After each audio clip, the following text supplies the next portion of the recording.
गर्मी की छुट्टी और होमवर्क का टेंशन। गर्मियों की बात है। गर्मी अपने पूरे शबाब पर थी। जैसे ही सूरज निकलता लगता जैसे मानो किसी ने आकाश में आग लगा दी हो। इसी गर्मी से परेशान थे स्कूल के बच्चे। स्कूल में बच्चों की हाय तौबा मची हुई थी। आखिरकार जिस घड़ी का सभी बच्चों को इंतजार था वो घड़ी आ ही गई। वह थी गर्मियों की छुट्टियां, जिसके लिए बच्चे पूरी गर्मियां इंतजार करते। आज सभी बच्चों का स्कूल में आखिरी दिन था, क्योंकि कल से सभी की गर्मियों की छुट्टियां होने वाली थी, जिसके कारण आज स्कूल में समर ब्रेक की पार्टी रखी गई थी। इसीलिए सभी बच्चों को उनके घरों के कपड़ों में स्कूल में बुलाया जाता है। सभी बच्चे घर के कपड़े पहनकर खुशी खुशी स्कूल आते हैं, क्योंकि कल से उनकी समर वेकेशन की छुट्टियां स्टार्ट होने वाली थी। सभी बच्चों ने टीचर के साथ मिलकर समर वेकेशन की अच्छे से पार्टी करी। पार्टी के बाद टीचर ने जैसे ही आखिरी दिन बच्चों को छुट्टी का होमवर्क बताया, आधे बच्चों का तो चेहरा ही लटक गया। सभी छात्रों में सबसे आगे था छोटू। छोटू जो 5वीं कक्षा में पढ़ता था। छोटू का दिमाग गर्मियों की छुट्टियों में होने वाली मस्ती में उलझा था, जैसे कि नानी के घर जाना, आम खाना, साइकिल पर रेस, लूडो खेलना और टीवी पर कार्टून देखना। लेकिन टीचर ने जैसे ही कहा हर विषय में 2 प्रोजेक्ट, हिंदी में 1 कविता, अंग्रेजी में 1 निबंध और मैथ्स में 10 पन्ने, ये सारा होमवर्क आप सभी को कंप्लीट करना है। वैसे ही छोटू के चेहरे से हंसी गायब हो गई। टीचर ने सभी बच्चों को होमवर्क दिया। होमवर्क देने के कुछ ही मिनट बाद बच्चों के स्कूल की घंटी बजती है।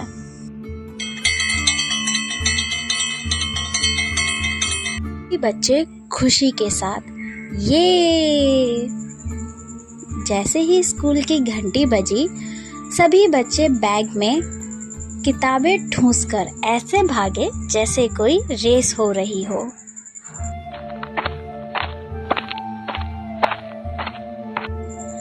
घर आकर जैसे ही छोटू ने नीचे बैग रखा, मम्मी ने पूछा, कितनी छुट्टियां मिली बेटा?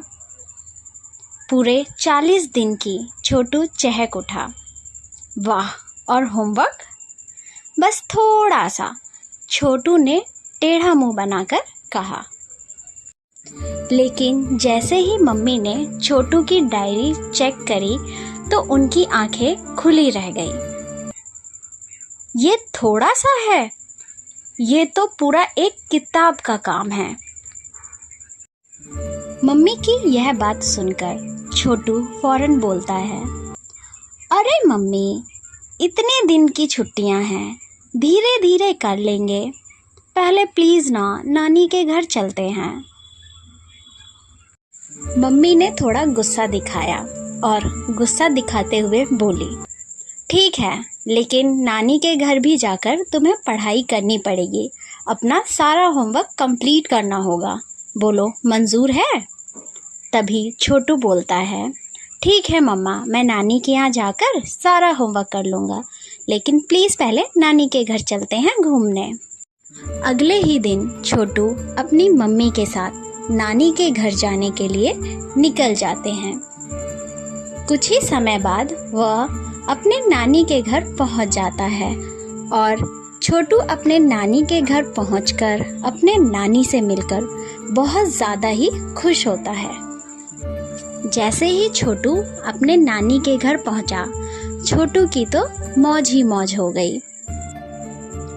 नानी के गांव, खेत, कुआं, झूला, पेड़, हर चीज़ उसे बुला रही थी। दिन भर धूल में खेलना, दोपहर में आम का पन्ना पीना और रात में आंगन में सो जाना, यही काम करता रहता छोटू। लेकिन जब होमवर्क के बारे में उसकी मम्मी उससे पूछती तो वह बोलता, कल कर लेंगे मम्मी। ये डायलॉग छोटू हर दिन बोलता। ऐसे ही धीरे धीरे 20 दिन बीत जाते हैं और इसमें ना ही छोटू की मम्मी की डांट काम आती है, ना ही पापा की धमकी। छोटू होमवर्क करने को राजी ही नहीं था। छोटू हर दिन होमवर्क से बचने के लिए कोई ना कोई बहाना बना ही लेता। कभी पंखा नहीं चल रहा, कभी पेंसिल नहीं मिल रही, तो कभी दादी की तबीयत खराब है। अब आता है कहानी में असली twist.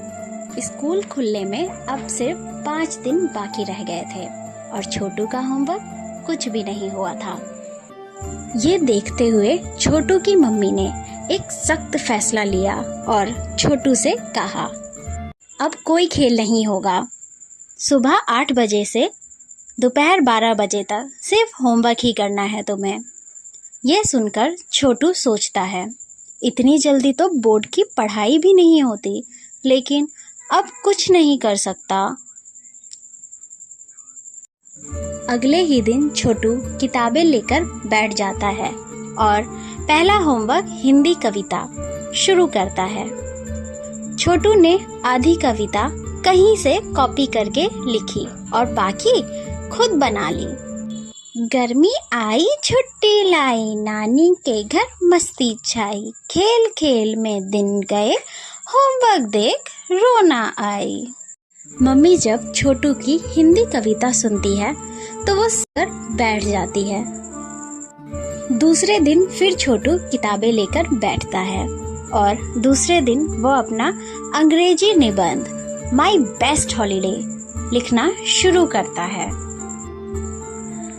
My best holiday is summer holiday, I go to nani house, I eat mangoes, I play, I sleep, I do not do homework and I enjoy, I love holiday। ये सुनकर छोटू के पापा बोलते हैं, बस इतना सा निबंध? इतने में तो आजकल व्हाट्सएप का स्टेटस भी नहीं लगता और तुमने इतना छोटा सा निबंध लिखा है। तीसरे दिन छोटू फिर किताबें लेकर बैठता है। आज उसे मैथ्स का होमवर्क करना था, लेकिन मैथ्स तो जैसे मानो छोटू के लिए दुष्प्रभाव था। 10 पन्ने के सवाल, वो भी शब्द समस्याएं, लेकिन छोटू हर सवाल का एक ही जवाब देता और वो लिखता, this question is very hard, I will do it tomorrow. पर अब कल बहुत ही पास था। अंतिम के 2 दिन बचते हैं छोटू के पास उसके मिशन को कंप्लीट करने के लिए, जिसका नाम होता है मिशन कंप्लीट होमवर्क। अब छोटू के पास सिर्फ 2 दिन बचे थे। मम्मी ने उसे एक कमरे में बंद कर दिया, साथ ही में वहाँ एक मेज, एक कुर्सी और ढेर सारा होमवर्क। छोटू को लगा जैसे वह कोई परीक्षार्थी है और सामने बोर्ड की परीक्षा हो रही हो, लेकिन अब छोटू का टैलेंट निकला बाहर। छोटू ने 5 काम एक साथ किए, जैसे एक हाथ से मैथ्स, एक आंख से टीवी, मुंह से कविता रट रहा था और कान से मम्मी की डांट सुन रहा था। यह सब करते हुए छोटू के रात के 2 बज जाते हैं और रात के 2 बजने तक उसका सिर्फ आधा ही काम खत्म हुआ होता है। आज छोटू के पास अंतिम दिन होता है अपना होमवर्क कंप्लीट करने के लिए, क्योंकि कल से उसके स्कूल शुरू हो रहे थे। तो अंत में छोटू ने जैसे तैसे अपना होमवर्क पूरा किया। अगले दिन छोटू का स्कूल खुल जाता है और छोटू स्कूल जाने के लिए निकल जाता है। स्कूल पहुंचकर जब टीचर सभी बच्चों की कॉपियां चेक कर रही थी कि बच्चों ने होमवर्क कंप्लीट किया है या नहीं, तभी कॉपियां चेक करते समय टीचर को छोटू की कॉपी में एक नोट मिलता है, जिसमें लिखा होता है, डियर मैम, मैंने बहुत मेहनत से काम किया है। बीच में पंखा भी खराब हो गया था, पेंसिल भी टूट गई थी, लेकिन मैंने हार नहीं मानी। अगर कोई गलती हो गई हो तो माफ़ कीजिएगा। धन्यवाद आपका छोटू। छोटू का यह नोट पढ़कर टीचर को हंसी आ जाती है और टीचर मुस्कुराने लगती है। तो दोस्तों, इस कहानी से हमें यह सीख मिलती है कि गर्मी की छुट्टियां मस्ती के लिए होती है, लेकिन थोड़ी पढ़ाई भी ज़रूरी है, वरना आखिरी दिनों में ऐसा लगता है जैसे हम छुट्टियों में नहीं बल्कि होमवर्क यात्रा पर आए हैं। तो दोस्तों, उम्मीद है आपको ये कहानी पसंद आई होगी। पसंद आई है तो वीडियो को लाइक करें, चैनल को सब्सक्राइब करें और हाँ, इसे अपने दोस्तों के साथ शेयर करना बिल्कुल भी मत भूलिएगा। साथ ही कमेंट बॉक्स में ज़रूर बताइएगा आपको ये कहानी कैसी लगी। अभी के लिए बस इतना ही। आप यूं ही मुस्कुराते रहिए और जुड़े रहिए आपके अपने चैनल एनिमेशन स्टूडियो के साथ।